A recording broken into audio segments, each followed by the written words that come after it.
What's up, everybody? Welcome. This is Toonology, the very first episode of the podcast where I go in detail, in depth, and analyze your favorite animated shows one entire series at a time.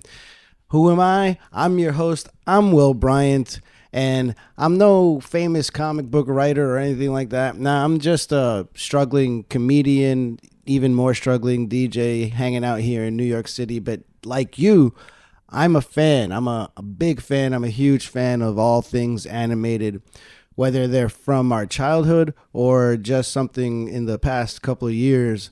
I love all things animated. I'm a cartoon fiend, and I tend to gravitate towards the media out there that indulges my fandom of animated stuff, and it's not just comic book stuff, but of all types of animated. I love other things like Rugrats and Doug and Bob's Burgers, but if you can't tell from my t-shirt right now, one of my biggest loves may be arguably the greatest animated television show of all time, and that's why I had to start off with this one specifically here in the first episode of Toonology. Your host, I'm Will Bryant, has to start it off, kick things off with none other than Batman the Animated Series. See, before I even talk about the show at all, and here's the thing, every episode of Toonology, it's going to be not just talking about the cartoon itself, but I'm going to be talking about the background, why the cartoon, how the cartoon was even made, the people behind the cartoon, who's responsible for the writing. I want to break down the music of these cartoons, the voice actors, and then of course we'll go into the characters and specific episodes of all of these TV shows, and I'll even go in and discuss what I think are the best episodes of each season. And unfortunately, sometimes we even got to discuss the bad. So I'll talk about what I think might be the worst episodes of the season, or of this, not season, the entire series. Because as I said, I'm not breaking down one episode at a time. There are plenty of podcasts out there that dedicate their entire existence to one show, and I love those types of podcasts. I listen to a lot of them. In fact, there is a Batman the Animated Series podcast out there that you should totally check out. There are a lot of podcasts dedicated to one show or one entity. I love those, but myself, I wanted to talk about these, but I didn't want to limit myself to what I could talk about. So I decided to take an even more daunting undertaking, and I figured, why not talk about an entire series every single podcast episode? So that's what I intend on doing here. Starting off with Batman the Animated Series, I couldn't have gone a little bit easier on myself, huh? I guess that's why I'm here chugging this iced coffee. Bear with me. Like I said, my name's Will Bryant. I'm not exactly your pro's pro here. This isn't a TED Talk. This isn't produced by NPR. I don't have a team of people working around the clock helping me sound good and helping me crank out this stuff. I'm just a fan like you that wanted an outlet to express exactly how much I freaking love this stuff. So I figured I'd start with perhaps one that I love the most. I don't know. It's hard. We'll see. We'll get into it in these early episodes. But right now, let's get into Batman the Animated Series and why it even got started. And let's get into how the show even got made, because Batman the Animated Series didn't just appear out of nowhere. It dropped in 1992, right after the success of Tim Burton's Batman and Batman Returns. Suddenly, Batman wasn't just some campy 1960 rerun. He was dark, brooding, mysterious. Warner Brothers, they saw an opening and said, let's bring that version of Batman to animation, and let's do it right. Instead of making a goofy Saturday morning cartoon, they handed the keys to Bruce Timm, Paul Dini, and Mitch Bryant. These guys were deep into comics and noir films, and they didn't want to make something safe. They created a show with real atmosphere, dark shadows, moody lighting, slower pacing, and full emotional weight. The look of the show became iconic. That dark deco style, it felt like Gotham existed in its own world. Art deco buildings, vintage cars, gangsters in trench coats, and those blimps always floating in the background. To make it stand out visually, they did something wild. Every background was painted on black paper, which gave the entire show a gritty, lived-in texture. It didn't feel like other cartoons on TV. It felt cinematic. They didn't stop there. Shirley Walker came in to score the series with a full orchestra every single episode. Not canned music, not recycled stock tracks, a full-on film score week after week. That gave it even more of that serious adult tone. Casting was just as deliberate. Andrea Romano brought in actors who played it real. Kevin Conroy changed the game by giving Bruce Wayne the Batman that we all know and love two completely different voices. Subtle, but powerful. And Mark Hamill's Joker? Pure chaos. Not goofy, not harmless. Terrifying in the best way.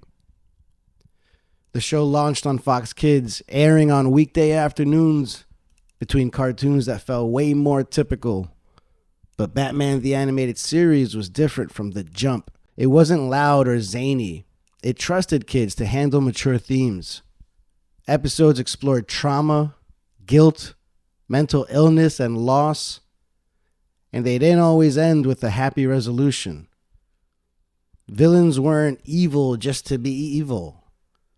They were broken, hurt people, and in some cases, totally sympathetic. As the show evolved, the branding changed. The Adventures of Batman and Robin, then later the New Batman Adventures with an updated art style to match Superman the Animated Series, but the DNA stayed the same. It was always about mood, emotion, and storytelling that respected the audience. The show just didn't redefine Batman. It set the tone for everything that followed. Not just in animation, but across superhero media. The DCAU, the animated universe, Batman Beyond, Justice League, Superman. It all starts right here.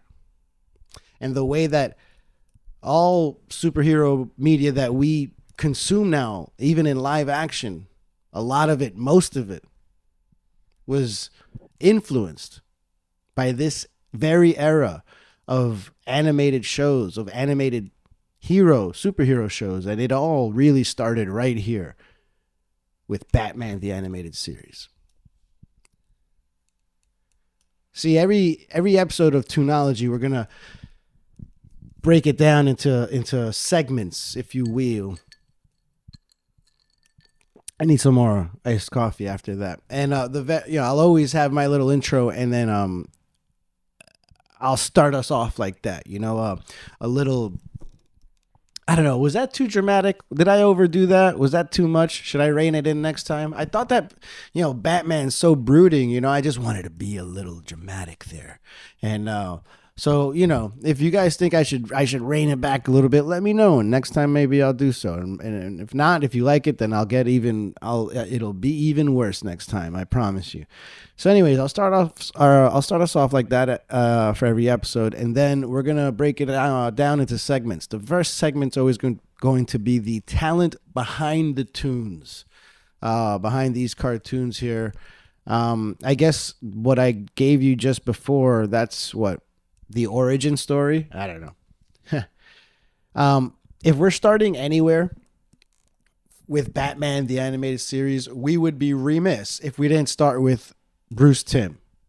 We'll call Bruce the visual architect of Batman. I mean, when we think about Batman the Animated Series and Superman and Justice League Unlimited and Batman Beyond, all of those entities, they're known amongst fans as being within the Timmverse, very much like the Snyderverse much later on that has come and gone.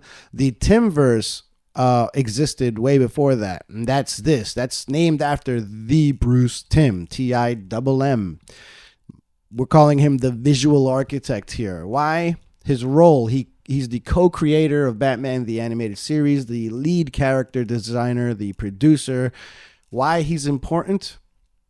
Bruce Timm designed the entire visual style of the show. The bold, simplified, angular look that made it feel like a moving comic book. He's the guy behind the iconic Dark Deco art direction, that noir-inspired minimal detail, but still somehow having tons of mood. He's the one that pushed for serious storytelling and fought to keep the show from becoming too kiddie, you know? He went on to shape the entire DC animated universe, otherwise known as the DCAU. Shows like Superman, Justice League, Batman Beyond, as I just mentioned. And he also co-created original characters for this show alongside with his co-creator Paul Dini, characters that we'll get into in just a little bit. So yeah, Bruce Timm, he's the man. If you are a fan of Batman or anything DC, really, you probably owe a lot of your fandom to the man Bruce Timm. So thank you, Bruce. Now, you heard me mention another name there as I chew on some ice. Very professional stuff here. Anyways, the other name that I mentioned was Paul Dini. If Bruce Timm is the visual architect, then Paul Dini, we're going to call him the heart and the soul of Batman. Why? His role, he is a writer, producer, and character creator, let's say. Why he's important. Paul Dini wrote some of the most beloved episodes in the series, including Heart of Ice, Joker's Favor, and Mad Love. Don't worry, we will get into specific episodes in just a little bit. For now, let's just focus on the talent behind the cartoons before we get into the actual cartoons. See what we're doing here? He's known for giving villains emotional depth. He turned Mr. Freeze into a tragic figure and gave Harley Quinn her origin. He blended dark, emotional storytelling with sharp, often funny dialogue. He co-created Harley Quinn, who debuted in the show and went on to become a pop culture icon. His writing gave the show its empathy, nuance, and edge. Paul Dini, the heart and the soul of Batman the Animated Series. We owe a lot to the great Paul Dini. If you ever go back and watch some of your favorite episodes of Batman the Animated Series, there's a very good chance that the way that episode starts is with a little writing on it that says written by Paul Dini. That's just kind of the way it goes with this master of the craft. And the third name I want to bring up front, he's kind of not often mentioned as often as Bruce Timm and Paul Dini are. So I wanted to, as the kids say, give him his flowers. That person is Mitch Bryan, and we're going to call him the unsung blueprint guy to the Batman animated series. His role was he was also a co-creator and an original writer. Why he's important? He helped write the original series Bible, the creative foundation for the entire show.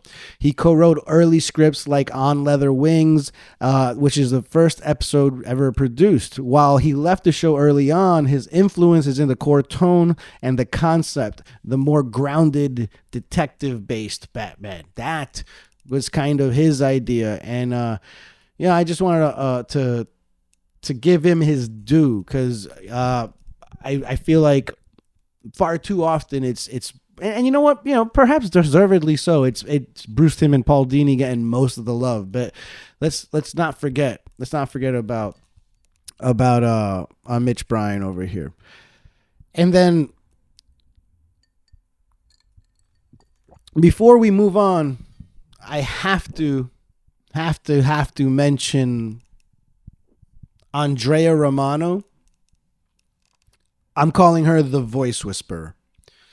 Her role was the voice director, and calling her the casting director, it would not be doing her service. It would be an insult to her.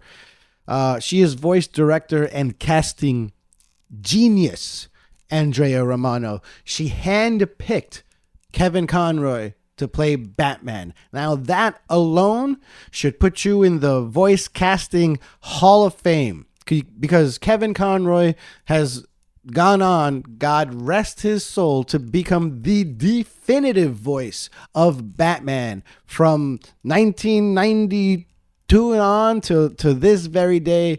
There isn't a person my age that watches anything Batman and kind of wishes it was the voice of Kevin Conroy blessing our ears, as opposed to, no offense, whoever else it may be at that point. Kevin Conroy, he really... It was Andrea Romano that guided Kevin Conroy through the creating of that dual voice approach that I mentioned earlier. The idea that Bruce Wayne's voice and Batman's voice should be different enough for there to be, a realization that it's not, it might, not just that it might be two different people, but that this person might even be two different personalities, two different minds. If you think back to the Adam West portrayal of Batman, which this isn't to denigrate Adam West's portrayal at all. There's a lot to love about what Adam West did in the classic 1960s program, which was meant to be more comical, meant to be more campy. It was meant to be funny that way. So when people look back at it and then they cringe, I think it's because they don't realize that's what it was supposed to be. You're not looking at Batman, the Adam West television show, and thinking, wow, they don't take themselves seriously. Yeah, duh, that's the point. Well, what I was bringing up is that Adam West's voice, when he's Bruce Wayne or he's Batman, there's no real difference. It's the same. It's the same voice. That there really wasn't this idea of the voice being any different until Kevin Conroy came along. And then, look at what that influences. It's iconic now, almost to a comedic sense, what Christian Bale did in the Dark Knight trilogy. Whereas, Bruce Wayne, he's telling people that, I love you, but I can't be with you. And then he talks like this. I'm Batman.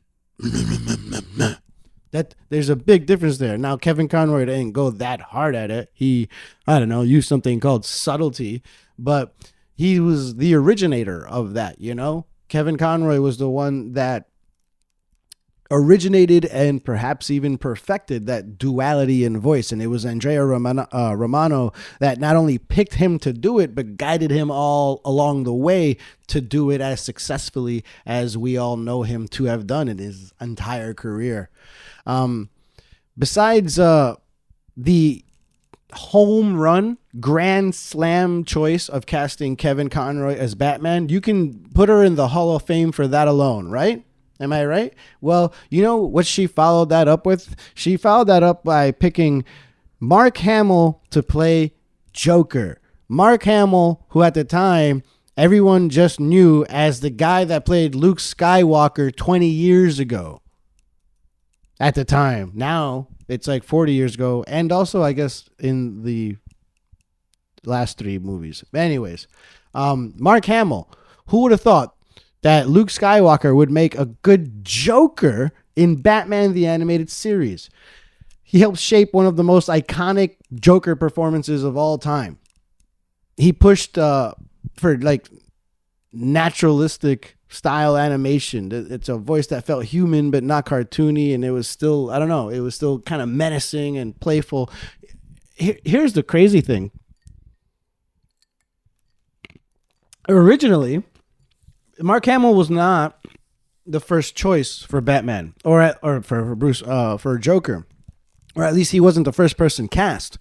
It was actually Tim Curry, famous from Home Alone 2, and he played the clown in It, Another Clown. Look at that. There's even footage out there now of Tim Curry voicing the Joker in some Batman the Animated Series scenes. It's out there. Like, you can find this on YouTube or something. And it's not bad, but it's not Mark Hamill. And, rest in peace, Tim Curry. He was incredible in so many other things that he did in his career and throughout his life. But it's no negative on him to say that the Joker character in Batman the Animated Series, that it belonged to nobody else but Mark Hamill. And to this day, we still love Mark, not just for, there are entire hordes of people that will pray to the altar of Mark Hamill because of Star Wars. And then there are an entire other section or sect of followers, of lovers, of believers that will pray at a completely different altar of Mark Hamill because of Joker. Those two don't even have to have been fans of the other. Like, I've never seen a single Star Wars film. Oh, I'm lying. I've seen the first three, and I don't mean the original three. I mean the episodes 1, 2, and 3. That's all I've seen. That makes me like the worst type of Star Wars watcher or fan. But anyways, but I've seen everything DC. I kneel at the altar of Mark Hamill as Joker. I could care less about Luke Skywalker. Love him regardless, either way. But that's how iconic this guy is. He's basically a cult leader for two different cults. He's got the cult of Skywalker and the cult of Joker. And it's all the same guy. And it was Andrea Romano that realized that he was the one that was going to be able to bring this Joker to life in a way that we had never seen before. We really never had seen that type of Joker, and it influenced Jokers for years and years to come. Now, some other casting choices that Andrea Romano did, smaller ones, like, by the way, Ron Perlman was cast as Clayface, John Glover as Riddler, David Warner as Ra's or Ra's al Ghul, Arlene Sorkin, who was Chef's Kiss, as Harley Quinn. I think to this day, the Arlene Sorkin voice of Harley Quinn is what we all think about when we envision her. That, and I guess now Margot Robbie. But I mean, Arlene Sorkin was literally the original. She literally originated it. There was no Harley Quinn before she voiced it. Now, why does Andrea Romano matter? She didn't just cast these voices. She directed performances. And Batman the Animated Series is so old school. It's one of those shows that used to record with everyone like together in the room, So she's there directing these voice performances like a director directs a movie. She made sure that every line landed with the right emotion, and she's the reason the show never sounded like a kid's cartoon. Her fingerprints are all over every iconic moment. I had to throw some, not just flowers to Andrea Romano. I needed to rent a dump truck to pile in an entire garden of flowers and soil and grass, trees, daffodils, and marigolds galore, and back it up, beep, beep, beep, into wherever Andrea Romano is living right now, and then tilt that dump truck all the way and dump out tons and tons of not just flowers, but gardenage and forestry galore, because she deserves it all. Give it all to her. Take it all. Every botanical garden in the world, just wrap it up and give it to her right now. Andrea Romano. Maybe the MVP. I don't know. Jesus. I just love her choices in voice casting. And here's the thing. My love for her is is beyond this because she continues to work with DC. So I can't wait to talk about other shows like Superman, like Justice League, to continue showing you how she continually, hits it out of the park with these casting choices.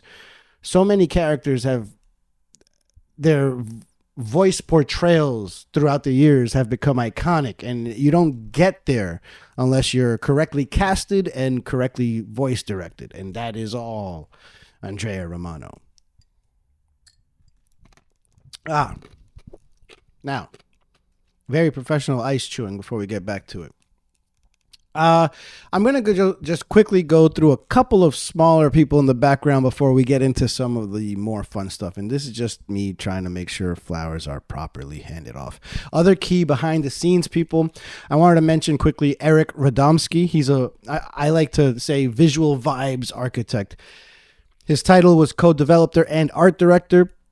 He was also one of the co-creators of the Dark Deco look alongside Bruce Timm. He was the one who insisted on painting the backgrounds on black paper. So that alone, that huge key to the, not just style, the entire feeling of Batman the Animated Series. Right here, thank you to Eric Radomski for being the reason that happened. He directed the original opening title sequence. Let me say that again. Eric Radomski directed the original opening title sequence. Yeah, that one. Dun dun dun dun. Where he's freaking Batman standing on top with the lightning. Dun dun dun dun. Dun dun dun dun. Man, dun dun dun dun. Yeah, he directed that. Iconic. So he gives you the opening title sequence, and he's the one that says, hey, let's paint it all on black to make the entire thing look dark. I mean, without Eric Radomski, the show doesn't look nearly as cool, and it doesn't open up with that punch you in the mouth iconic opening. So thank you, Eric Radomski. Another one on this rapid fire section, Alan Burnett, the backbone of the DC animated universe. He's his job title is story editor, writer, producer. He helped maintain the story consistency, the tone, and the emotional depth. He was key in keeping things grounded and adult while still hitting broadcast standards, which is something that I'm going to talk about a little bit. He co-wrote Mask of the Phantasm, that movie. Why I said it like that, I don't know. Mask of the Phantasm. He co-wrote Mask of the Phantasm, and that movie done did it pretty good for the franchise. You know what I'm saying? Let me try to go back to normal a little bit. Anyways, Alan Burnett co-wrote Mask of the Phantasm. That was we're not going to get into that too much here. In fact, this is all I'm going to mention about Mask of the Phantasm, is that it was originally meant to be a made-for-TV movie or made for like direct-to-video or DVD movie. And it was in the process of it being made that the studio said, hey, you know what? Never mind. We're going to make this a theatrical release. And that is how Batman Mask of the Phantasm ended up being a movie released in real movie theaters, all while the animated series was I still going on, if I'm not mistaken. See, I'm a mega fan of all this stuff, but I actually didn't watch Batman when I was a kid. I got into it later on. I grew up more of a Marvel guy. I was a Spider-Man on Fox Kids kind of guy, an X-Men kind of guy, which will help when I talk about those in the future. Wink, wink. But I have seen every single episode of Batman the Animated Series multiple times since then because I have never grown up. I just got into DC much later in life. Either way, I never saw Mask of Phantasm in theaters. Didn't know it was a movie thing until going back and reading about it. Either way, Alan Burnett responsible for that, which a lot of people consider like if you're being if you're discussing how good a film is in and of itself, you know, in terms of story and pacing, a lot of people consider Mask of the Phantasm to be the best Batman movie ever.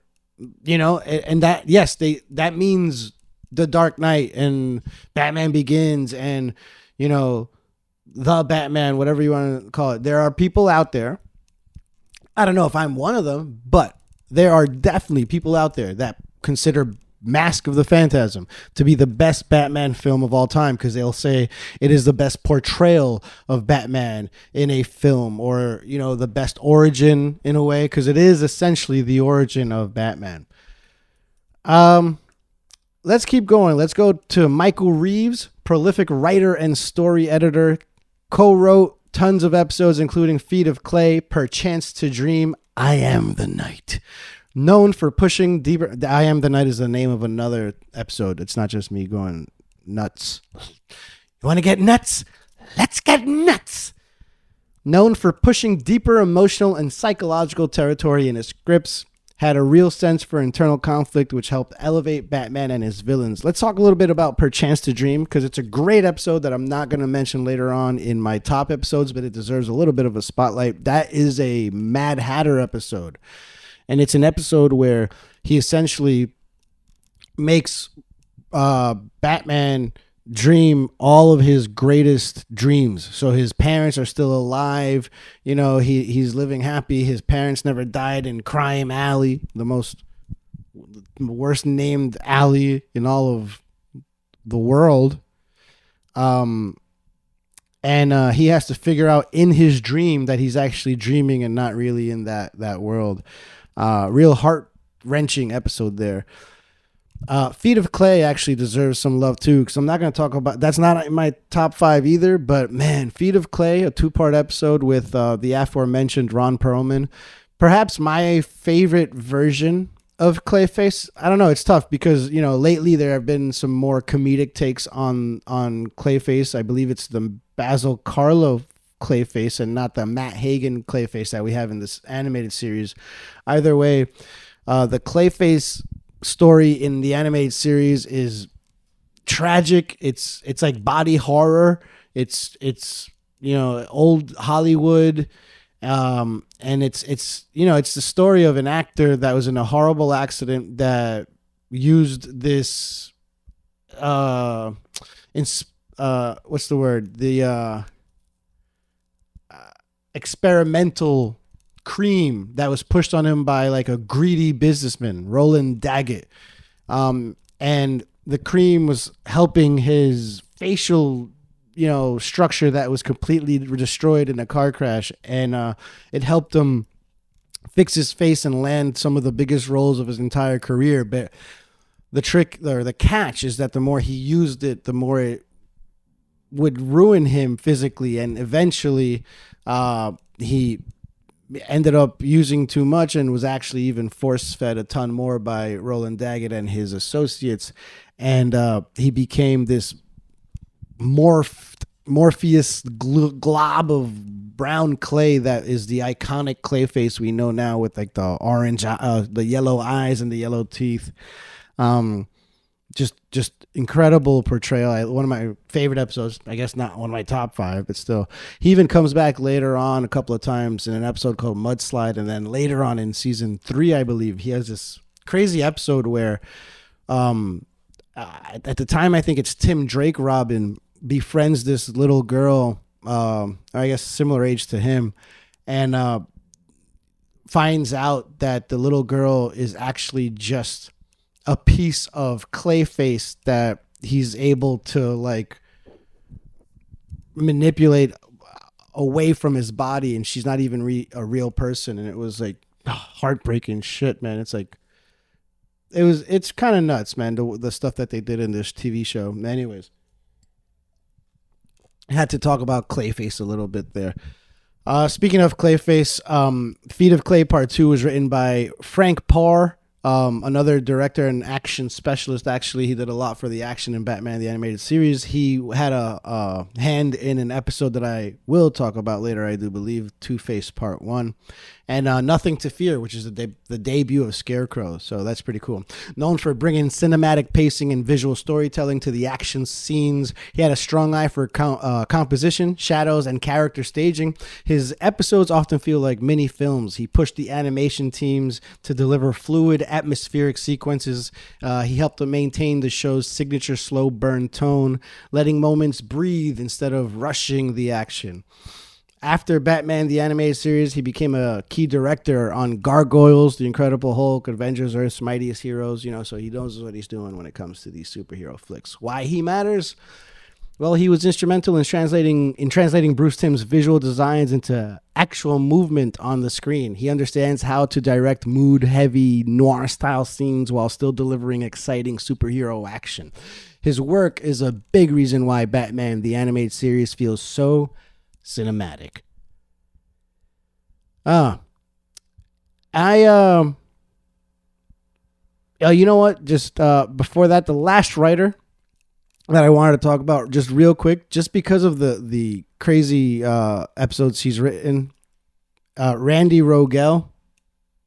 He had a significant list of dope episodes. Here we go. Two-Face Part 1, Two-Face Part 2, Robin's Reckoning, Riddler's Reform, The Mechanic, and Make 'Em Laugh. Those are all pretty solid episodes in my opinion. The Mechanic gets a little bit of a bad rap. I'll talk more about Two-Face and Robin's Reckoning in a little bit, but The Mechanic is, I thought, actually a pretty cool concept where I believe it's the Penguin is able to figure out who the one person in Gotham is that is helping Bruce Wayne repair his car, the Batmobile, and he's able to use the Mechanic to try to get to Batman. And I don't know, I thought that was always pretty cool. It's people tend to think it's one of the worst episodes, so I don't know.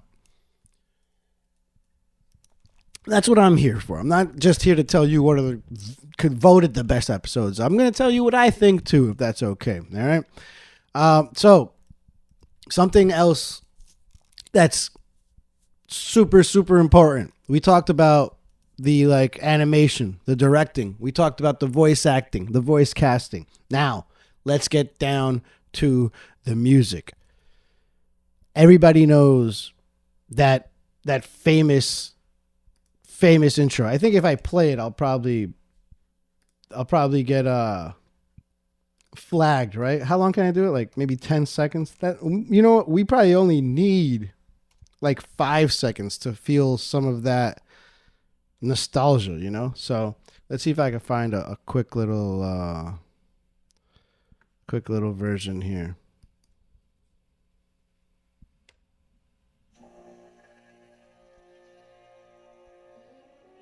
Oh.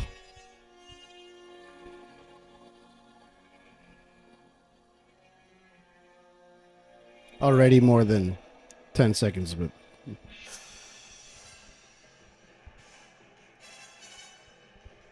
I mean, doesn't this just bring you back? Dun, dun. So this right here, this iconic.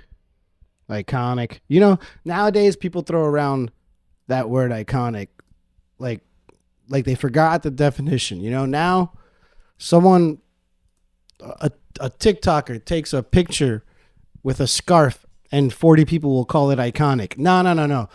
That, my friends, is iconic. Okay? No, that right there was Danny Elfman. Now here's the thing. I have to say this before I continue saying anything else. Unfortunately, Danny Elfman, not the greatest guy, apparently. I just want to put that out there. Now, look, I'm trying to make this show a family-friendly show, if you know what I'm saying. I for those of you out there that are here because you know me either personally or listen to my other podcast, you know that I'm not exactly a family-friendly kind of guy all the time. But for this right here, look, I'm talking about cartoons. Might as well be something that a kid can listen to, right? Look, I would love nothing more if a grown man out there that loved Batman as a kid, has a kid, watches Batman and says, hey, you know what? You want to learn a little bit more about this show? Listen to this guy. He's kind of cool. And if I come here and start talking about some messed up stuff, that's not exactly okay for the family, you know? So, Danny Elfman, not the greatest guy. Let's put it this way. Batman would have probably had to, smack Danny Elfman up a little bit. Unfortunately, Danny Elfman has been in the news. He has been reported as, let's see, how can I say this? I believe the abbreviation is SA. He's been accused of improper actions towards females, let's say. So, unfortunately, Danny Elfman, amazing composer, but maybe not that great of a guy, you know? So, with that being said, I have to continue. He is the man responsible for that opening sequence, that opening theme, the one that we just heard right there, the iconic one there. He sucks. That theme, great job. Composed the main title theme for Batman the Animated Series, adapted his iconic score from Tim Burton's Batman, which he did the entire film, into a tighter, punchier 30-second intro. So like I said in the beginning of this podcast, the studio execs at Warner Brothers saw Tim Burton's Batman and said, we need that in cartoon form. So of course they got the music. The guy in charge for the music for the entire film, he gave them a 30-second version that kids could digest, and boy did they. Elfman's theme became the musical identity of Batman for a whole generation, just like John Williams and Superman, really. His style, which was like gothic, percussive, eerie, but heroic, it shaped the show's overall sound, language, even though it was Shirley Walker that handled most of the episode scores. It was Elfman that started it with the score, or the original theme, I should say. Now, even though he is that guy that did it for 30 seconds, like I said, not the greatest guy. So maybe it is, but we're probably better off that he wasn't the one that was in charge for the entire show. And we'll get to why exactly. Why Elfman matters. He gave the show its instant cinematic weight. It bridged the gap between Burton's Batman and this new animated world. And even though he only did the theme that only lasted 30 seconds, it did help define the vibe of the entire series. But then comes in Shirley Walker, the sound of Gotham. Now, Elfman, bad guy. Shirley Walker, she's awesome. So let's talk about her. Her role, the lead composer and music conductor of Batman the Animated Series. She took those 30 seconds from Elfman and she created an entire freaking world out of it that helped shape every single episode. She was one of the first female composers to score a major superhero property, and conducted a full orchestra for every episode, which was freaking unheard of in TV animation at the time. It gave Batman the Animated Series its cinematic sound. It was moody, sweeping, and emotional. She scored some of the best episodes: Heart of Ice, Robin's Reckoning, Mask of the Phantasm, which is a film, not an episode, like I just said. She collaborated with the aforementioned Danny Elfman, who did the main theme, but she's the one that gave the show its own musical identity. Why does she matter? Her music elevated every single moment. It made Gotham feel like a real place, and it gave the emotional beats room to breathe. Without her, Batman the Animated Series wouldn't have felt nearly as epic or grounded. So thank you to Shirley Walker. I wanted to talk a little bit about some of the things that we maybe wouldn't have thought about too much.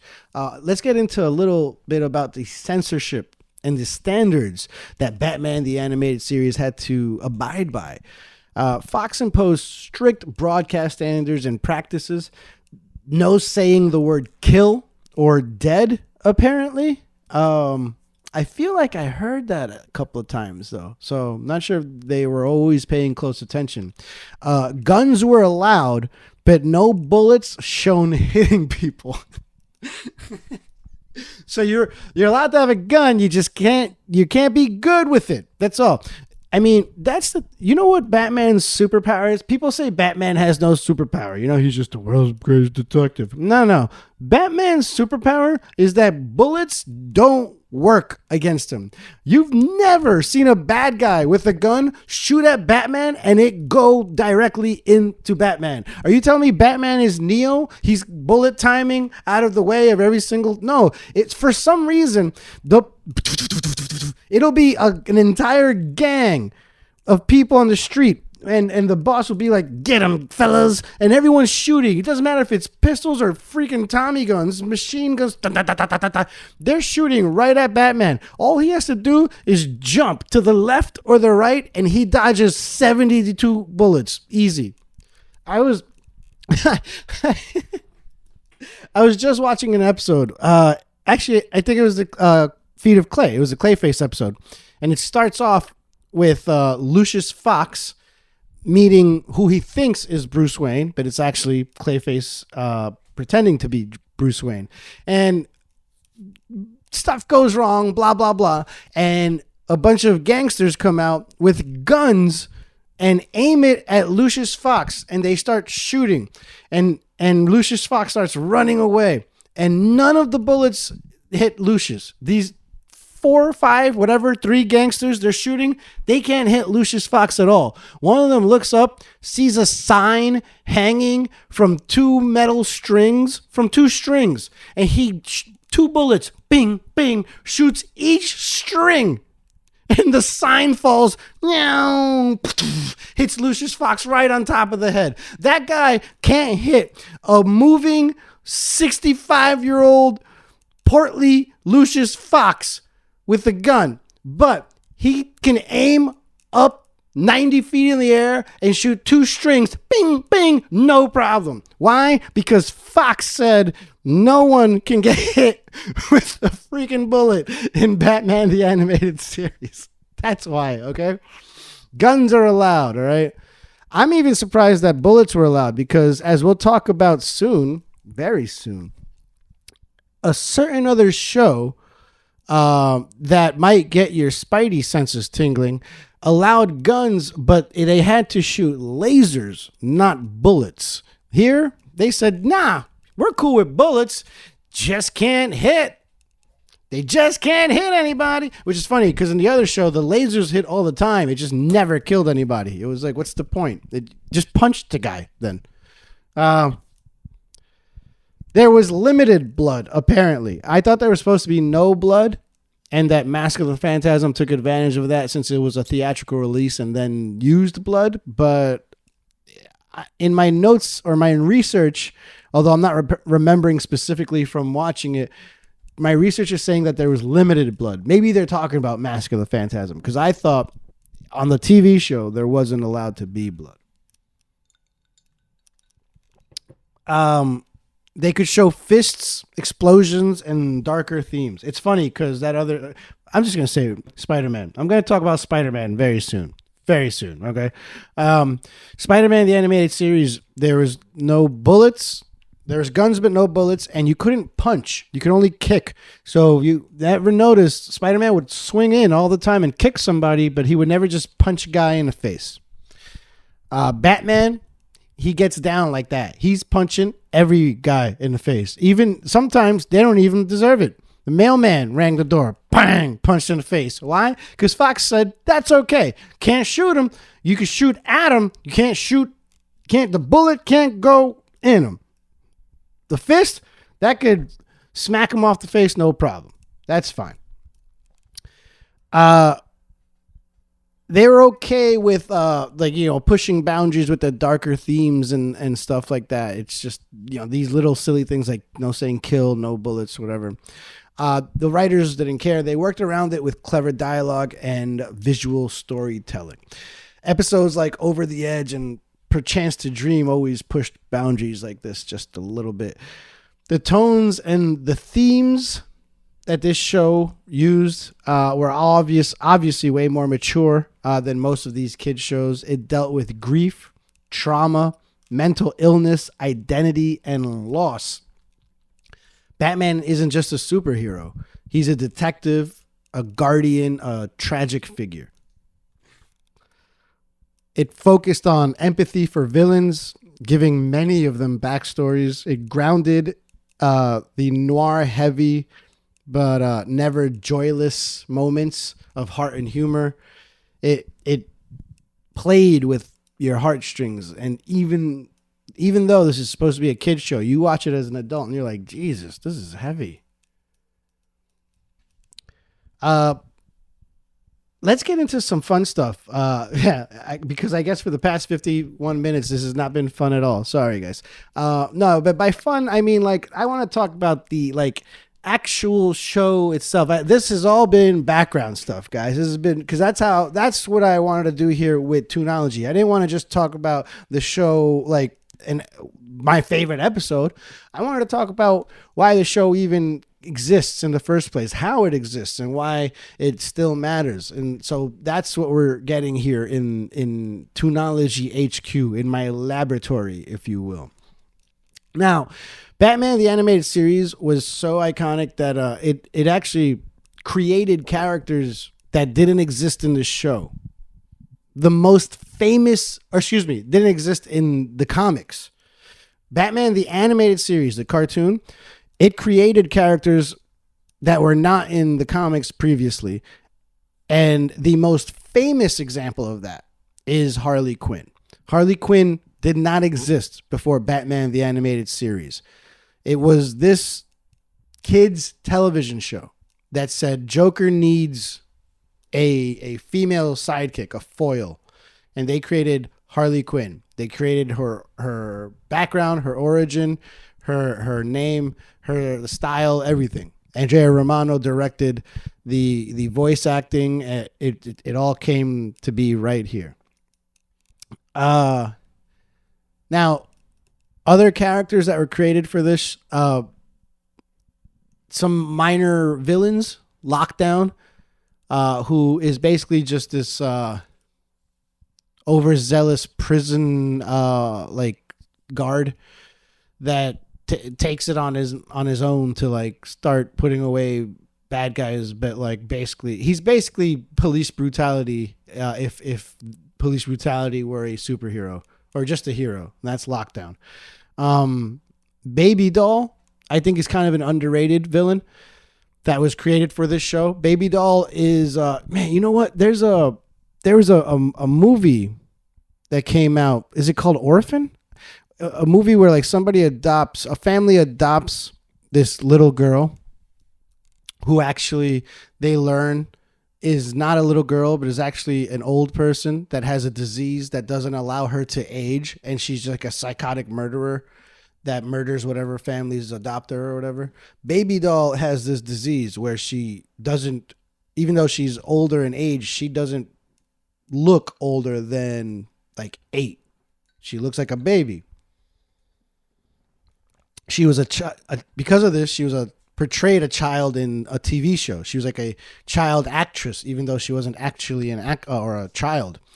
And when the TV show, like, I think she like went crazy and the TV show got canceled, and she's, you know, mentally disturbed from, you know, she's got a disease, you know. Again, another like example of how these bad guys in Batman the Animated Series, they're not just bad to be bad. This, you know, Baby Doll has this tragic disease that, you know, scars you mentally. And drives her kind of insane, you know. Harley Quinn, we see, and I'll talk about it later, we see, you know, her kind of be brainwashed, you know, not Munchausen syndrome, Stockholm syndrome in a way. Renee Montoya is a Gotham City police officer who was created for the show, but technically was premiered in the comics before the show ever aired. So it's like a weird, I guess created by the show, but not premiered by the show. Renee Montoya would go on to be pretty important in the DC universe. In the comics, she would take over as the Question, a hero that we would see. We see the original Question in Justice League Unlimited. But yeah, in the comics, Renee Montoya is the following Question. There's also, I believe, a Renee Montoya portrayal in the Christopher Nolan trilogy. Pretty cool character. Besides that, some not so cool characters like Red Claw, Coyote Ken, and Sewer King. We'll get into some of those in a little bit. Something else that Batman the Animated Series did that was kind of cool was, besides completely inventing characters, they would reinvent characters. An example of that, perhaps the greatest example, if Harley Quinn is the greatest example of Batman the Animated Series inventing a character, Mr. Freeze is undoubtedly the greatest example of them reinventing a character. Because before Batman the Animated Series, Mr. Freeze was not a respected, seriously considered villain in the Batman world. He was just treated as a villain of the week that had zero purpose, backstory, whatever. There was just nothing to him. And then Batman the Animated Series came along and completely changed them. We'll talk about the episode specifically a little bit later, but they reinvent Mr. Freeze, and I'll get into it more in just a bit. But someone else they reinvent that goes a little bit under the radar, Clock King, was really kind of turned into a weirdly sympathetic character that goes crazy in a different way. He's man, there are characters that you would think should be lame, that Batman the Animated Series finds a way to make enthralling. Baby Doll could fall into that category. Clock King, I believe, falls into that category. Some other weird villains that on the surface level, I think might make you, I don't know, chuckle maybe, but truly deserve some respect, especially the way they're portrayed in this animated series. Another villain that way, I would say the ventriloquist. Man, the ventriloquist is this guy, this mild-mannered dude who has he legitimately has like a split personality or a different personality living dormant in his brain, in his mind, and it only comes out when he uses this this dummy called Scarface. And Scarface is the dummy is a gangster, like literally like an old school Al Capone gangster, you know, with the hat and the you know, and this old guy with glasses that looks like he, you know, was an accountant for the mob at best, snaps and becomes a ventriloquist and uses a dummy to release his like fractured mind. And he is so convincing. His mind is so convinced that he is this gangster that by barking orders through the dummy, he legitimately starts running his own gang of like 2-bit thieves and gangsters and workers. There are people that listen to him, that listen to Scarface, a dummy on his arm. It's convincing. That's the bonkers part of all of it. It's convincing. Someone else that, you know, if you see on the surface, you might be like, well, that's silly, but really you should respect is the Mad Hatter. I mentioned earlier in that the episode Perchance to Dream, the Mad Hatter, he's the type of villain that messes with Bruce Wayne's head more so than anything else. like I said, that episode, it was brutal to Bruce Wayne to have to give up a life, a world where his parents are alive, to admit to himself that this is not real, and to get, to get out of that world. It's funny the way that he realizes that he is in a dream is because he's reading and he can't read the newspaper, and it's like a left side, right side brain thing, and that, apparently the left side of your brain is used to read but not dream, so you can't read in your dreams. Apparently that was proven not true years later, but anyways, it sounds cool either way. Mad Hatter deserves some respect. Let's see if I can think of any villains that are not going to make, because we're about to get into my top 5 Batman villains, but some honorable mentions that aren't going to make mine. You know who's not making my top 5 that should probably be in here? Let's just talk, Scarecrow, Riddler. See, I'm not putting Catwoman because she can almost go in my top allies, which I'm also putting in there, by the way. But she deserves mentioning somewhere, right? I don't know. Scarecrow is awesome. The Riddler, awesome. Penguin, awesome. Not in my top 5, though. Not in my top 5. This doesn't mean I don't consider them top 5 villains in the Batman world overall. It's my opinion of how they were portrayed in the animated series alone, like in a vacuum. Fun fact, my favorite Batman villain overall might be Bane.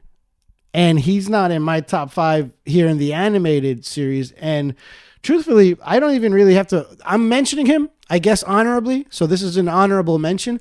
But the funny thing about Bane, everyone remembers him so fondly. He was in 1 episode. That's it.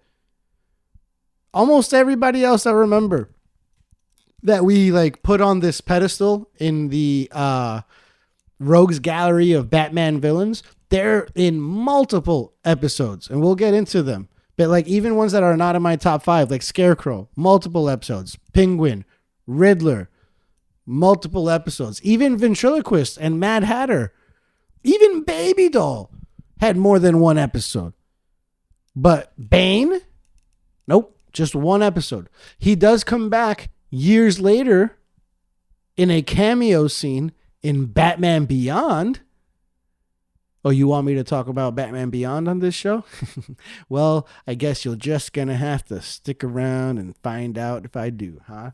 Spoiler, yeah, I will. But yeah, you got to wait for that one. You got to wait. Bane, 1 episode. And Batman beats him in that 1 episode. It wasn't even like it was that tough of an episode, but Bane has this mythos, this lore, this aura about him. Hell, I fall for it. I love Bane. But when I rewatched watched this entire series and I got up to the Bane episode, I was like, yes, finally. And then it's like, wait, that was it? And then I'm waiting for the return of Bane, Bane 2, Batman versus Bane, the rematch. Never happened. Never happened. That whole Bane breaking Batman's back thing. It's funny. I do think there's a backbreaker in the episode, but Batman gets up from it I'm fine. Let's go. Nightfall, the comic book series where Bane is first introduced, and that he breaks Batman's back. He beats him up right away. He's introduced as one of the greatest foes. Bane is essentially what happens if you're Bruce Wayne, if you're born from tragedy, what happens if you dedicate yourself to the wrong side of the line of justice? Batman fights for justice. Bane fights for not justice. He's a bad guy, but he's just as smart.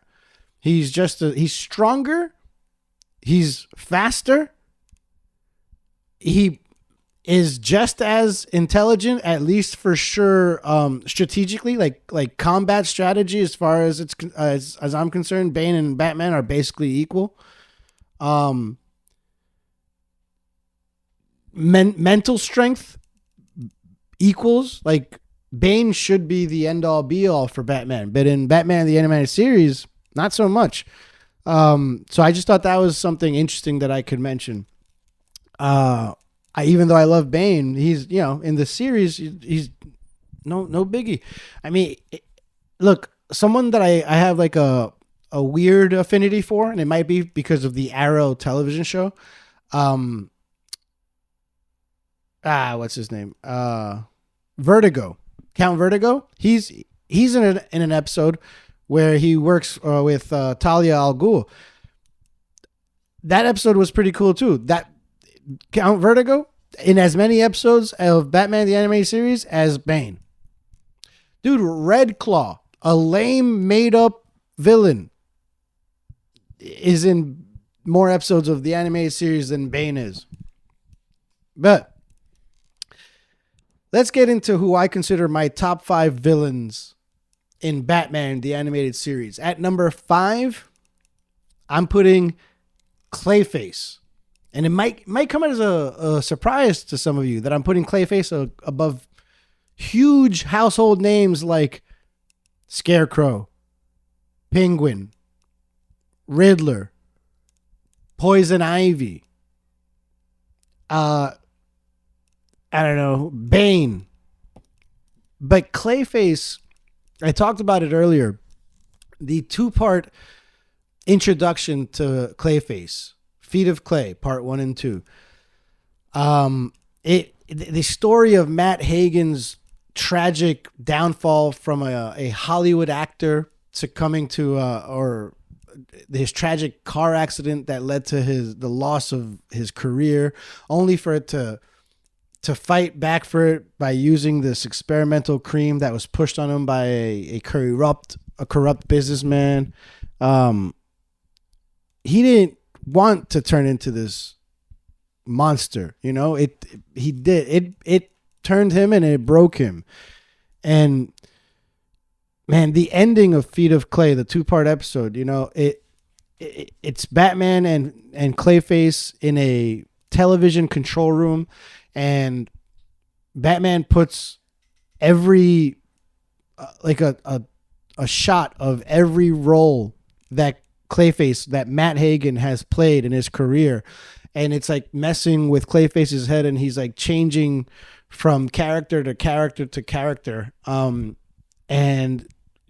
tries to hit Bruce and ends up punching the electronic system and electrocutes himself, and it seemingly looks like Clayface has unfortunately passed away from the electrocution. And then Batman goes back to the Batcave and he analyzes a piece of clay by shocking it with electricity, and he's really realizing, he talks to Alfred, he goes, the electricity is having zero effect on the clay here. So that means that if Clayface got electrocuted back at the control room, that shouldn't have killed him. So Batman comes to the conclusion that Clayface was like able to manipulate his body to make it seem like he died, like he's all dried up and crusted, like he can control his body like that because he can do anything with his body basically. And he made it seem like he died, but in reality he's still walking around amongst us, and he can be anybody because as Clayface he can shapeshift. And that's like horror movie stuff, which is cool because the idea, the rumor is that the Clayface movie that James Gunn is working on or planning to release is going to take the route of a body horror films, which could work out beautifully. So that, coupled with the fact that Clayface comes back a couple of times in the series in some really messed up ways, like I mentioned before, using just a portion of his clay to create a little girl to befriend Tim Drake Robin, just to lure him into a trap and break his heart. That's diabolical, man. Clayface. Number 5. At number 4, I'm going with Mr. Freeze. Mr. Freeze, because man, Heart of Ice changed everything. Mr. Freeze went from being a nobody character to, I think, the best written character in the entire series. And I mean that above Bruce Wayne, above Joker, above Dick Grayson. It's Mr. Freeze for me. Because he's the bad guy, but truly, the moment you learn about Mr. Freeze's backstory and why his origin, essentially, why he is the way he is, you never once root against Mr. Freeze. And he rewards these emotions you have about him time after time again. Because every time that he's in an episode. So let's talk about Heart of Ice. My number 3 Batman villain, Two-Face, it's also going to be related to one of my favorite episodes ever, Heart of Ice. And the awesome thing about Heart of Ice is that at the end,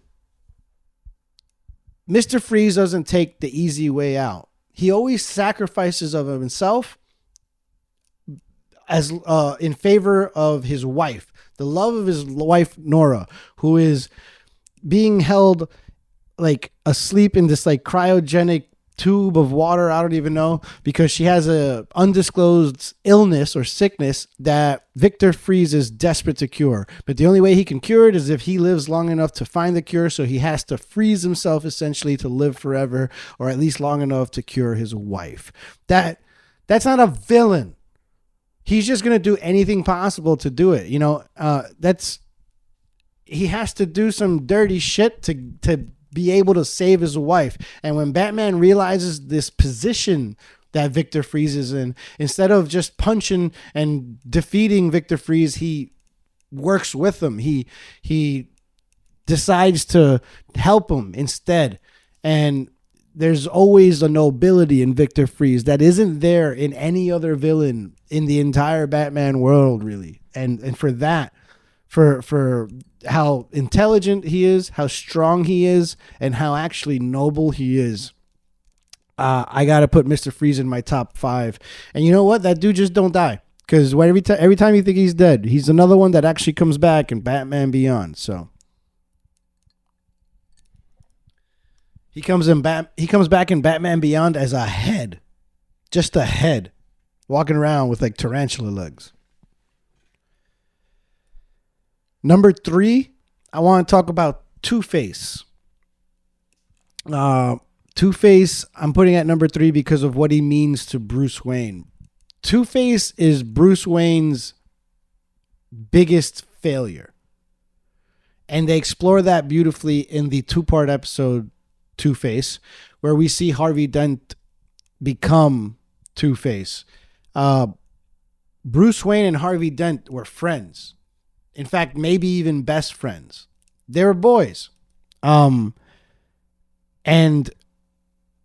Bruce Wayne wasn't able to protect his friend, Harvey Dent. When Harvey was scarred, it changed his life forever. And every time that Bruce Wayne or Batman has to look into Harvey Dent's face and look at that split scarring burn on his face, it's a reminder to Bruce of his biggest failure. And Two-Face will, whether by choice or not, never let him forget it.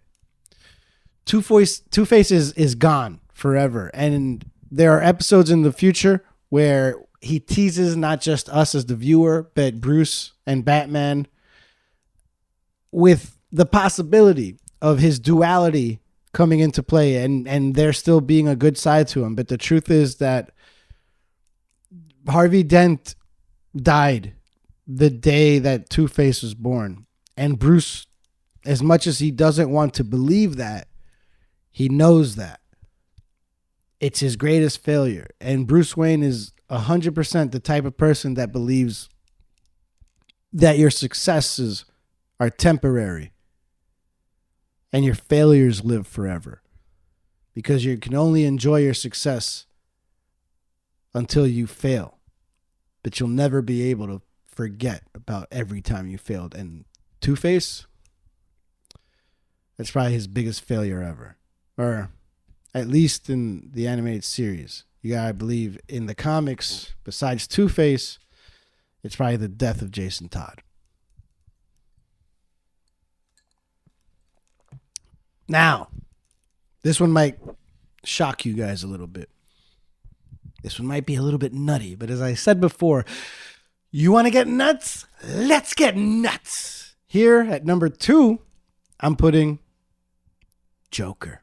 That's right. That's right. I know I said it. I said Mark Hamill needs an entire throne and cult of people thanking him for his portrayal of Joker in the animated series. I know I said that Joker's portrayal is iconic. I know I said that the Joker here is one of the greatest things that have ever existed. I know. Why is he number 2 and not number 1? I'll explain it right here. The Joker, he's probably the best character. He might be the best. You know, even though I said that, I think Mr. Freeze is like the best written. Joker's probably the most fun, the favorite one to watch. But is he Batman's greatest nemesis here? I'd say no. He's, maybe Batman's greatest opposite. He's the anti-Batman in a way. And Joker has great, iconic moments in this. Like the Joker fish, where he literally tries to copyright fish because he gave them all clown faces. What? There's an episode where the Joker terrorizes a poor guy because he cut him off in traffic. He takes the guy's ID and he says, "Someday I'm coming back for you." And like a year or 2 later, he comes back and demands that he does something for him. Joker has some iconic moments, probably more iconic than any other villain here.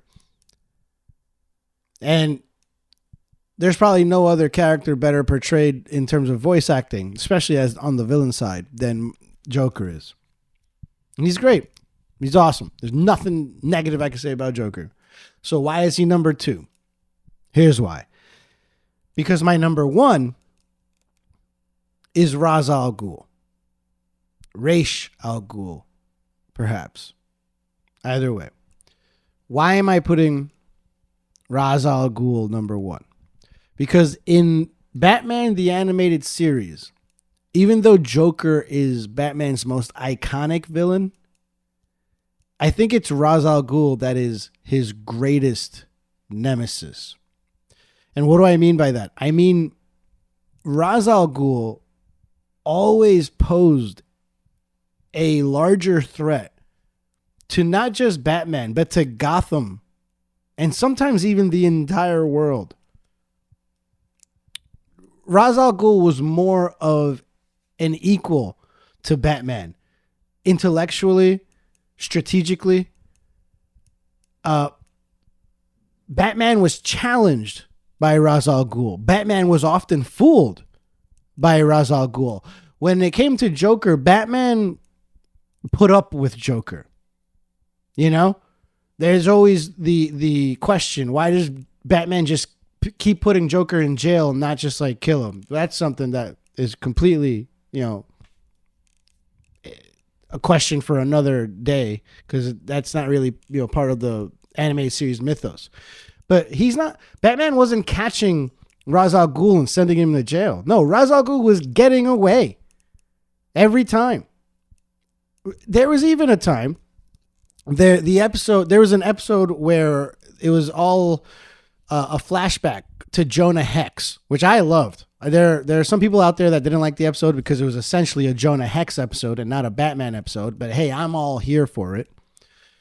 It was a Jonah Hex episode because it was Ra's al Ghul telling Batman a story from the past, because Ra's al Ghul is essentially immortal thanks to the Lazarus Pit, so he can live back in the time of Jonah Hex.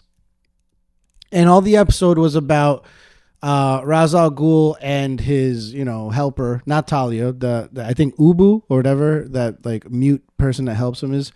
They were there to pick up an old man that was living back from Jonah Hex times.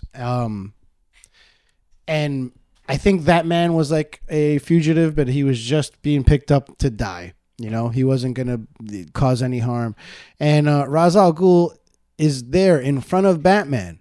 And, you know, he tells Batman to his face, like, I know that we're enemies. You know we're enemies. But this is not the time nor the place. Like, we're not going to fight right here. I'm not going to fight you. You're not going to, because I know you're not going to fight me, because I know you're not going to try to take me in right now.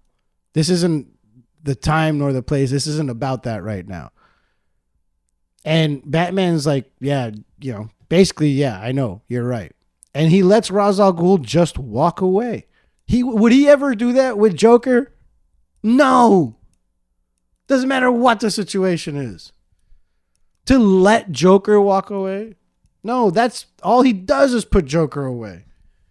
He respects Ra's al Ghul. He doesn't respect Joker. He thinks Joker's mad, crazy, insane. He is pure chaos personified. Ra's al Ghul is meticulous, planned out, plotted, pragmatic.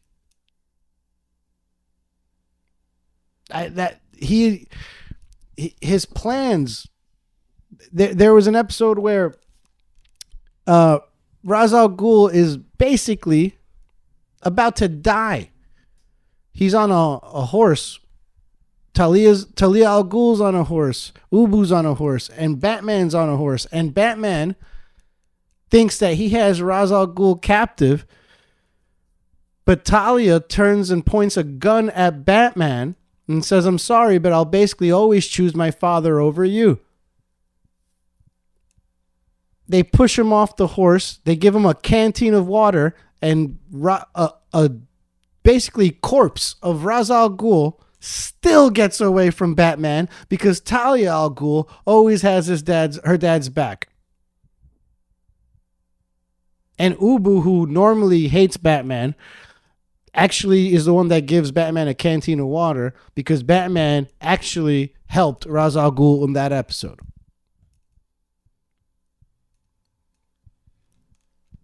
And there's a respect there that Batman has for Ra's al Ghul.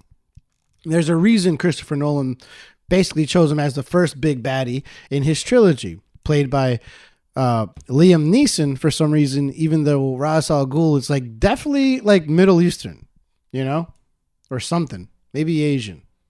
Ken Watanabe got to be Ra's al Ghul for like 5 seconds. He would have made a much better Ra's al Ghul. I'm getting off topic here. Anyways, Ra's al Ghul, my number one villain in the Batman animated universe. And real quick, I just want to get into some of Batman's friends. Now, if we're going to say Selena Kyle is an ally, if Catwoman is an ally of Batman, then I'm putting her in my top 5. Like, probably right at number 5. Because Catwoman is introduced in the very first episode of Batman, the animated series. And immediately we see, oh, Batman loves this chick. Catwoman is trouble for Batman. And, you know, in the comics, Batman and Selena and Bruce end up getting married. And I think that's kind of like the coolest ending for Batman ever, is Batman marrying Catwoman. So for that reason, I would put Catwoman as my number 5 ally of Batman and not so much a villain. So if we're calling her an ally, I'm bumping Lucius Fox out of my top 5 and making him an honorable mention. At number 4, it's got to be Commissioner Gordon, man. Commissioner Gordon is kind of a badass here. You know, he's pretty cool. I think this is like when Commissioner Gordon really starts being an awesome character. He's tough. He's strong. You know, you know what? He's kind of a daddy. He kind of looks cute. He looks like he could get it. He looked like he might be in his 50s or 60s, but like one of those good looking 50s or 60s, you know, like Commissioner Gordon with that mustache. He got that lifter's chest, you know, he does heavy weights, you know, like, yeah, Commissioner Gordon. And I love the dichotomy between Commissioner Gordon and and Batman, because you get the feeling that Commissioner Gordon knows that Batman is Bruce Wayne, but he's just like going to play along because he knows that like Gotham needs Batman. so be it, you know. Number 3 in my top allies, I'm gonna put Batgirl, Barbara Gordon. Barbara Gordon is introduced in, I think, season 1, but doesn't become Batgirl till season 2, if I'm not mistaken. Either way, Batgirl ends up being a pretty important member of the Bat family of the television show, and has some major roles later on, especially in an episode that I love called Old Wounds, where we find out more about Nightwing and his history. At number 2 of Batman's best allies, it's got to be Alfred. Got to be the butler, man. Alfred in this TV show is sometimes a comic relief. He's often offering some dry retorts to Batman's, weird,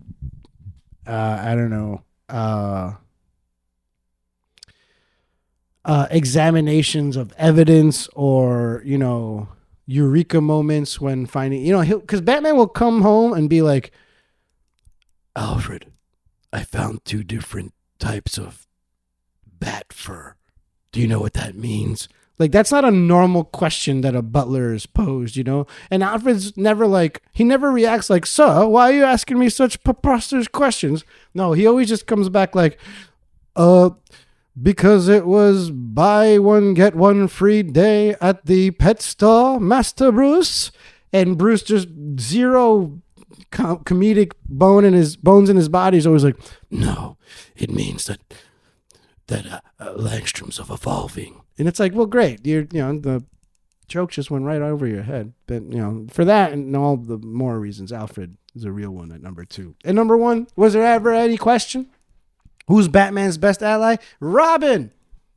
Specifically Dick Grayson. Because this TV show does introduce Tim Drake later on. No Jason Todd. It went straight from Dick Grayson to Tim Drake. So I love Jason Todd too. Red Hood's one of my favorite characters of all time. But so is Nightwing, which is why I think I love the Robin Dick Grayson character so much. He does end up becoming Nightwing eventually in the series, which is awesome. I'm not gonna lie, I didn't know that when I first started watching this. Like I said, I watched this later on in my life. I did not know that we were going to see Nightwing in the series, and when we did, I freaked out, because Nightwing is my favorite character in all of DC, probably in all of comics. I guess if you're gonna be a listener of this show, of Toonology, if you're gonna be a fan of me, Will Bryant, you gotta know I'm a fan of Nightwing, and he's in this television show, so obviously he's my number 1 ally. Man, the last list that I want to give you guys, the top 5 best and worst episodes. Yeah, we're getting into it. Let's get into the worst. Let's finish on a positive note. So let's get into the worst episodes, and let's not spend too much time on them, because why do we want to waste our time on the negative stuff, Number 5. Top 5 worst episodes of Batman the Animated Series ever. It's a great show, but even this show has some stinkers. Number 5, there's an episode called Prophecy of Doom. I think it's season 1, episode 24. You're gonna see a common denominator in all of these episodes. You think I'm gonna fix that error? Do you think I'm gonna correct that word? Nope. No, I'm gonna double down on it.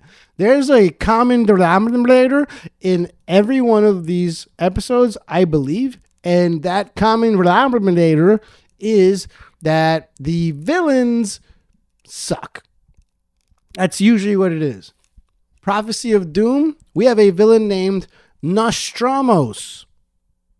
Who the heck is Nostramos? A phony psychic / astrologer who cons Gotham's rich elite by predicting apocalyptic events, which he secretly stages himself.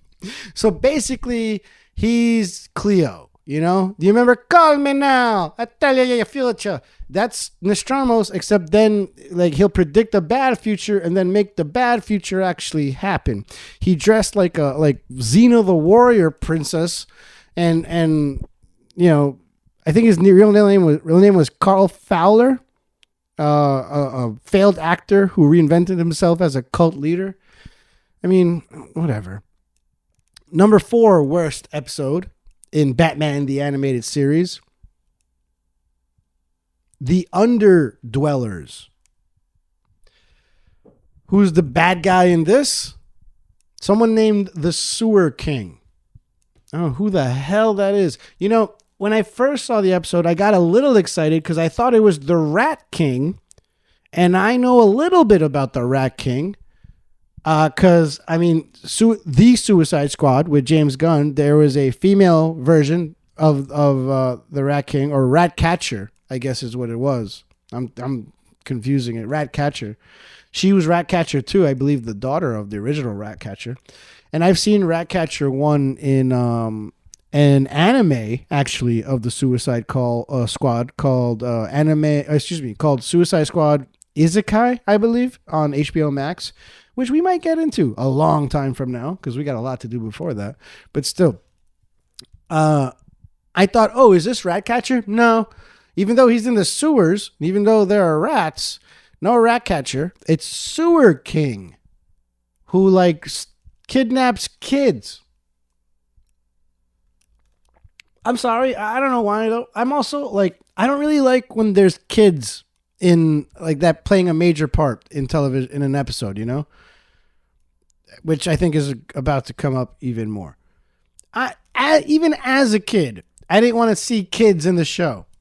I remember when Power Rangers put a kid as the Blue Ranger. I was a kid watching that going, come on.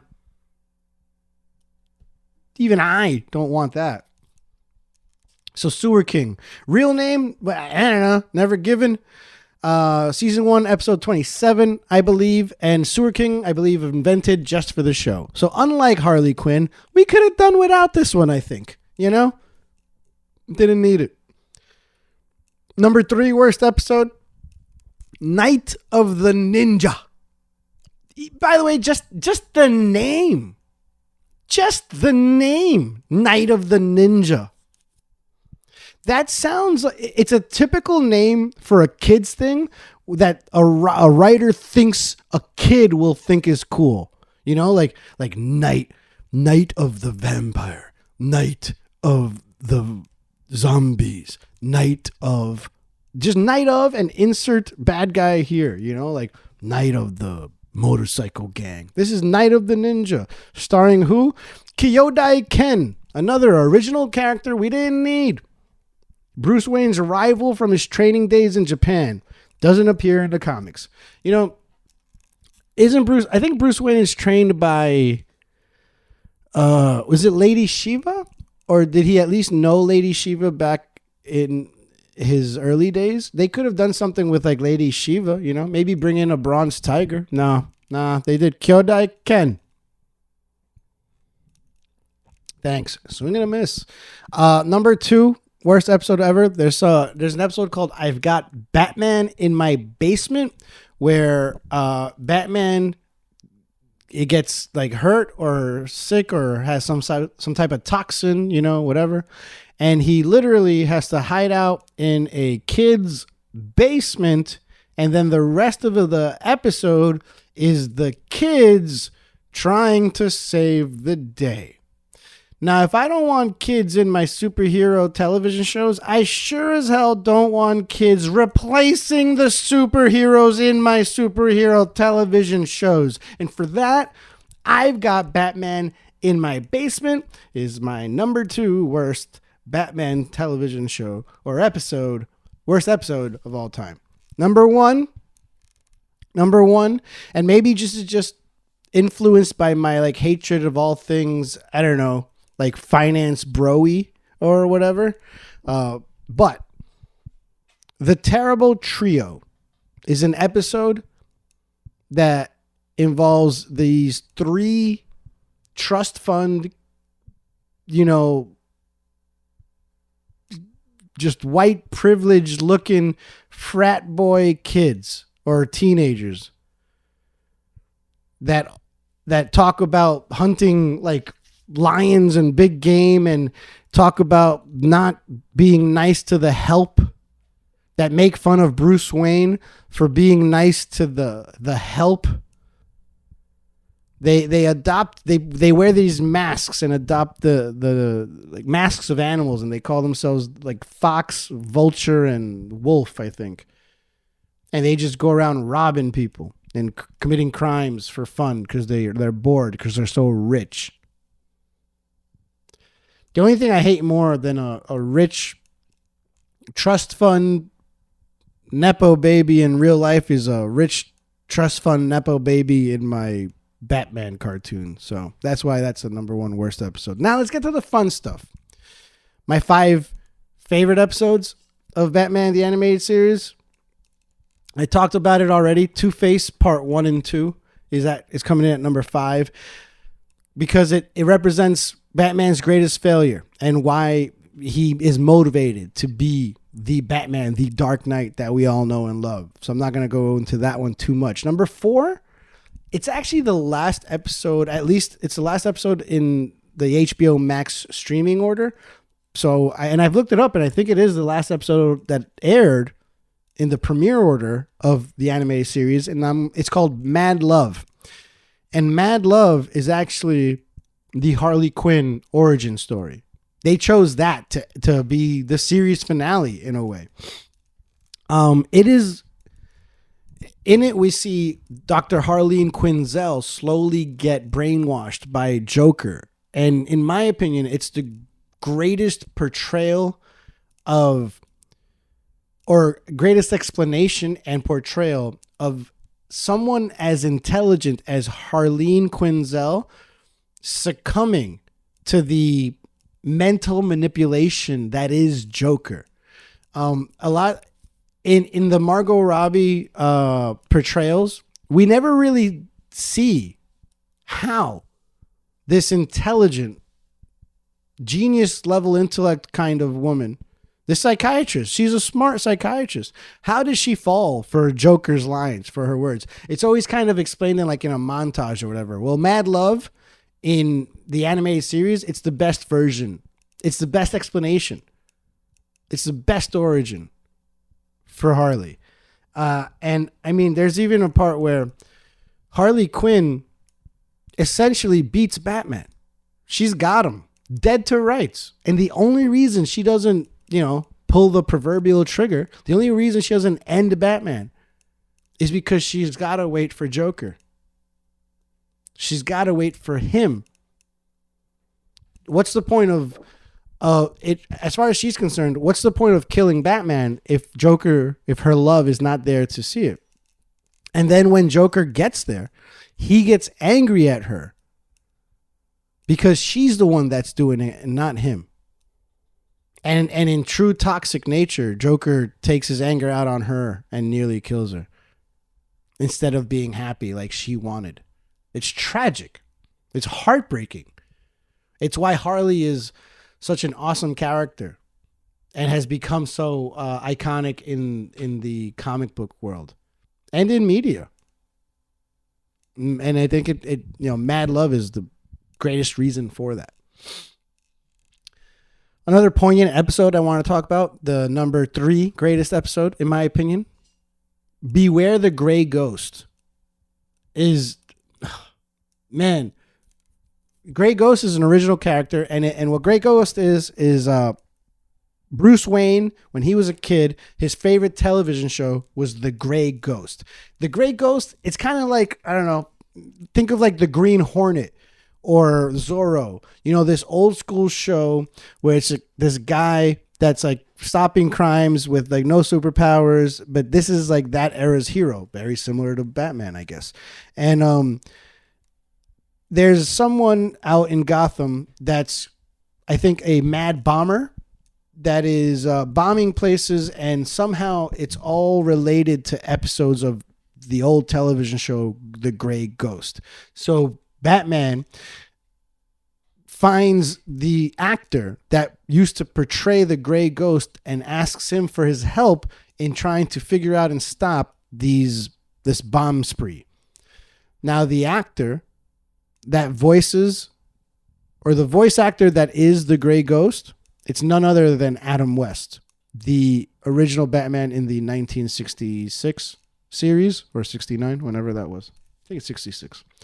So the fact that Kevin Conroy is playing Batman in Batman the Animated Series, and he asks the help of his childhood hero, Adam West, the original Batman, it's so poignant.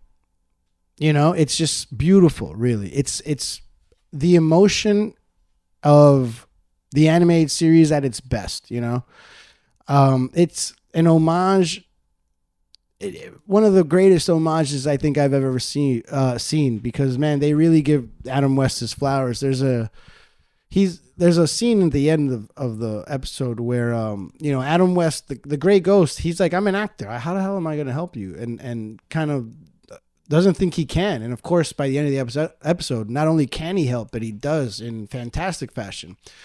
And Batman tells Gray Ghost, you were, when I was a kid, you were my hero, and you still are. And, that's one legend, Kevin Conroy, telling another, Adam West, what he deserves to be told. And that is that you are a legend and you are a hero to all of us. So to Adam West and to Kevin Conroy, you are also a hero to many children and adults out there. And thank you guys for that. And I think Beware the Gray Ghost episode 3 is a great embodiment of the love that fans can have for these characters. So great episode there. The last 2 episodes I want to talk about, I've already talked about them a little bit, so it's not going to take too long here. Robin's Reckoning, part 1 and 2. My numbers, I put 2-part episodes as one episode. I'm cheating. I don't care. That's my number 2 best episode. Why? Because it's the origin story of Dick Grayson, how Dick Grayson became Robin. It goes into the Flying Graysons, the tragic death or murder of his family, how Bruce was there to take him in as an orphan, and how, Dick Grayson was trained by Batman, became Robin, and it's where it all starts. If I am a massive Nightwing fan, it doesn't happen without Robin's Reckoning Part 1 and 2. Robin's Reckoning Part 1 and 2 in 1993 actually won an Emmy for, I think, outstanding animated series. So, not only did I think it was one of the best episodes of all time, so did the Emmys that year. And number 1 on my list of the best episodes of the animated series, I've talked about it a bunch. I'm going to talk about it a little bit more. Heart of Ice, the episode where Paul Dini reinvents Mr. Freeze. It snagged the 1993 Emmy Award for Outstanding Writing in an Animated Program. So Robin's Reckoning won for overall television show. Heart of Ice won for writing, best writing specifically. That's 2 Emmy Awards for a freaking cartoon in 1 year. Okay? It tells you why this show is just considered to be perhaps the greatest of all time. Paul Dini wrote the episode, and it's often hailed as one of the greatest episodes, not just in Batman the Anime series, but in all of animation history. The episode reinvented Mr. Freeze, giving him a tragic backstory and turning him from a gimmicky villain into a Shakespearean-level character with real depth. The success and acclaim from Heart of Ice helped solidify Batman the Animated Series as more than just a kid's show. It was a legit storytelling powerhouse. So yeah, that Emmy win, totally deserved. And for that, Heart of Ice is my number 1 episode ever. Is it my favorite episode? Which is weird, right? Like, I don't know. Like, I think it's up there, but there's an episode called Old Wounds where Nightwing tells Tim Drake Robin why he no longer fights alongside Batman. And it involves Batgirl and Batman. So it involves, like, you have Nightwing, Robin, Batman, Batgirl all in an episode, and I just love seeing that all together. And it's an episode that really makes you understand why Nightwing has issues with Bruce. And in the episode, Nightwing punches Bruce in the face because Bruce didn't tell him that Barbara Gordon is now Batgirl, and he finds that as a betrayal of his trust or whatever. Even though, Batgirl's her own human and her own person and can make her own decisions, he doesn't care. He thinks she's being manipulated. In the end, we see that this guy that Batman was basically beating up in front of his own child for information. Dick saw that as like a violation of, of you shouldn't traumatize a kid that way, the way we were traumatized as kids. And Bruce was like, I don't care. And he beats him up anyways. At the end of the episode, we see that very guy working at Wayne Enterprises as a security guard. And the guy says, well, I was, doing some bad stuff. And then Batman straightened me out. And Bruce Wayne gave me this job. And now my life has changed forever. And Tim Drake and Dick Grayson, Nightwing, they see that, and it like hits Nightwing a little bit in the heart, and Nightwing, decides to maybe let that be the reason he forgives Bruce. At least it leads you to believe that. So that's an honorable mention for me, and another honorable mention is one that's considered by most people to be the best episode. It's an episode called Almost Got 'Em, where it's pretty cool. It's all the villains. It's Joker, Killer Croc, Poison Ivy, I think Penguin, and Two-Face. Yeah, Two-Face. They're all playing poker and talking about the closest they ever came to catching Batman. I think it's that's a fun episode. It's just a fun episode and cool to see all the bad guys together. Yeah, that's my honorable mentions for top 5 best. Man, that's Batman the Animated Series, guys. I want to leave you guys with like my closing notes here. Now that we've gone in depth in there, and I thank you guys for going on this trip with me. A TV show like Batman the Animated Series that deserves. It deserves the detail, the patience and the detail. So I knew this wasn't going to be just a quick, hour long, 45-minute episode. And I hope you guys, stuck around for the ride and understood that a TV show as epic as this kind of needed a little bit of an epic sized episode. And you know what? To be honest with you, I don't know how long these episodes are going to be in the future. I'm probably thinking around the hour to hour and a half mark, but I knew that something like the animated series, Batman, the animated series, was going to be a long one in general, because there's just too much to talk about here, man. There's too much that I want to make sure I get in, I fit in.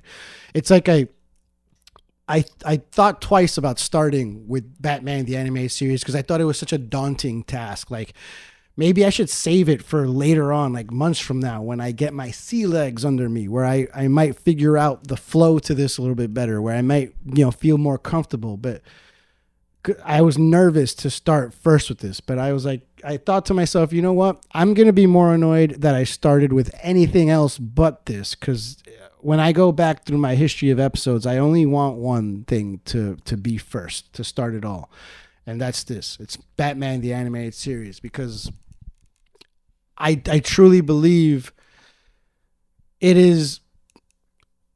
Yeah, I think if I had to pick one animated series of all time, I think this is it.